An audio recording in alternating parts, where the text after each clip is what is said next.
अधिकारियों की मेहरबानी से कर्मचारियों की नहीं हो रही जांच। 4 लाख की लागत से बने तालाब में नहीं हुई पत्थरों की पिचिंग। राज्य मंत्री रामकिशोर कावरे ने किया मगर दर्रा के धान खरीदी केंद्र का निरीक्षण। और नगर में सुअरों का आतंक दे रहा स्वाइन फ्लू का आमंत्रण, कार्रवाई करने को आखिर नगरपालिका प्रशासन पीछे क्यों?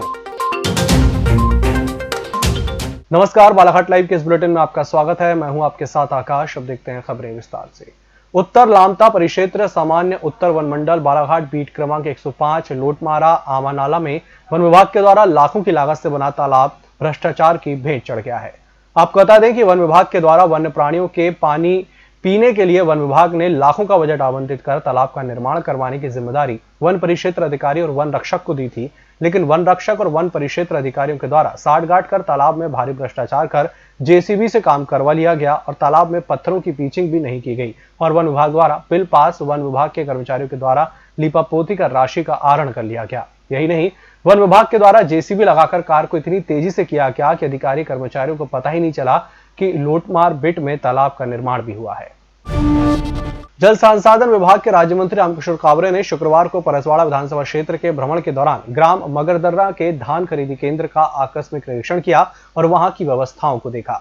इस दौरान उन्होंने केंद्र पर धान लेकर आए किसानों से भी चर्चा की। उन्होंने केंद्र के प्रभारी को चेतावनी दी कि केवल किसानों से ही धान की खरीदी करना है और धान की तौल करते समय प्रति बोरी 40 किलोग्राम 800 ग्राम की धान तौला जाए। बिचौलियों और दलालों से अन्य राज्यों का धान नहीं खरीदना है। बालाघाट जिला मुख्यालय से सुअरों का आतंक सड़क और रहवासी क्षेत्रों में बढ़ते जा रहा है। नगर में 20 सुअरों का झुंड घूमते नजर आ रहा है। मौसम द्वारा करवट बदलने और सुअरों की निरंतर बढ़ रही संख्या से जिला मुख्यालय सहित पूरे जिले में स्वाइन फ्लू बीमारी फैलने का खतरा मंडरा रहा है। ये उल्लेखनीय होगा कि बालाघाट नगर मुख्यालय सहित जिले में स्वाइन के मरीज सामने आए हैं। आपको बता दें तो आसपास के क्षेत्रों की बजाय इस जगह पर भारी संख्या में सुअरों का आतंक है। यहाँ पर दिन भर सुअरों के आतंक और उनके द्वारा फैलाई जाने वाली गंदगी से लोग परेशान हैं। कोरोना महामारी के चलते लॉकडाउन के कारण समूचे देश की भांति प्रदेश की भी परिवहन व्यवस्था अवरुद्ध हो गई। अनलॉक के बाद राज्य शासन के आदेश अनुसार प्रदेश के कुछ क्षेत्रों में लंबी दूरी की यात्री बसें संचालित हो गईं, लेकिन अंतर जिला और स्थानीय स्तर पर यात्रा करने वाली बसों को संचालन न होने से यात्रियों को भारी दिक्कतें हो रही थी। राज्य शासन और बस ऑपरेटरों के बीच हुए समझौते के बाद से करीब एक पखवाड़े से सभी दिशाओं की बसें लगभग शुरू हो चुकी हैं, लेकिन यात्रियों से बस ऑपरेटर द्वारा मनमाना किराया वसूला जा रहा है। उदाहरण के तौर पर बालाघाट से सिवनी लालबर्रा तक प्रति यात्री 150 रुपए वसूले जा रहे हैं, जबकि लॉकडाउन के पूर्व बालाघाट से सिवनी का भाड़ा मात्र 90 रुपए हुआ करता था। इसी के साथ बुलेटिन वक्त हो चला छोटे से ब्रेक का, जल्द हाजिर होंगे।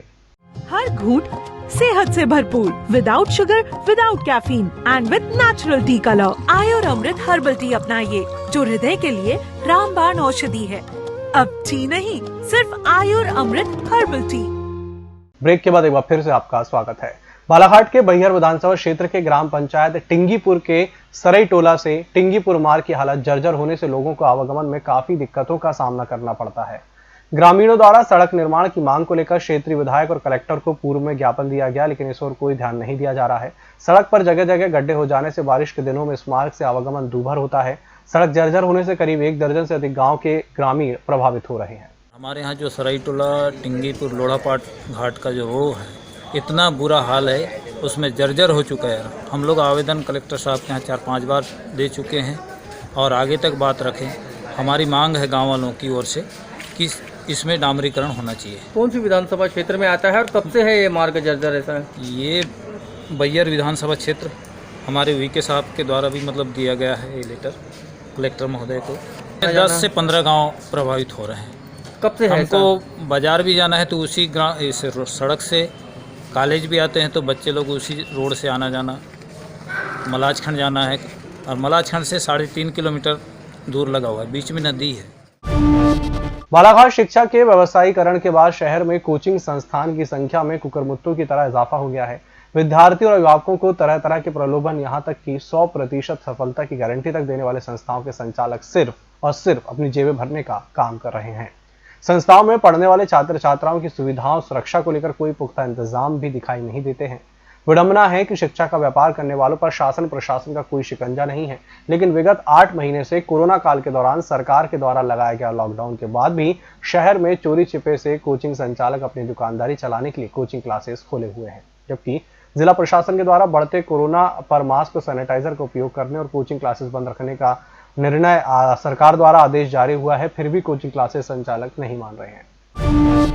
अपने पदी कर्तव्यों के प्रति लापरवाही और उदासीनता बरतने के कारण जिला पंचायत सीईओ उमा माहेश्वरी ने ग्राम पंचायत खुरसोड़ी के सचिव कृष्ण कुमार रनगिरे को तत्काल प्रभाव से निलंबित कर दिया है। सचिव द्वारा कैंप निर्माण कार्य में कोई रुचि नहीं ली जा रही थी और कार्य में कोई प्रगति नहीं आ रही थी। सचिवी दायित्वों के निर्वहन में घोर लापरवाही बरतने के कारण जिला पंचायत सीईओ ने खुरसोड़ी के सचिव कृष्ण कुमार रनगिरे को तत्काल प्रभाव से निलंबित कर दिया है। सहकारी समितियों में अन्य राज्यों की धान बेचने की गड़बड़ी को रोकने के लिए प्रशासन द्वारा सतत जांच की कार्रवाई की जा रही है। लांजी एसडीएम रविंद्र परमार द्वारा ग्राम सिंगोला के 3 व्यक्तियों के पास से जब्त 491 क्विंटल धान का कोई रिकॉर्ड नहीं पाए जाने पर उसे राजसात करने के आदेश दिए गए।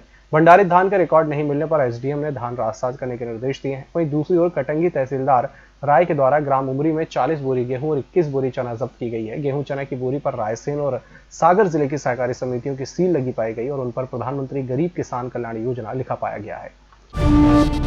इस बुलेटिन में फिलहाल इतना ही। इसी के साथ मुझे दीजिए इजाजत। नमस्कार।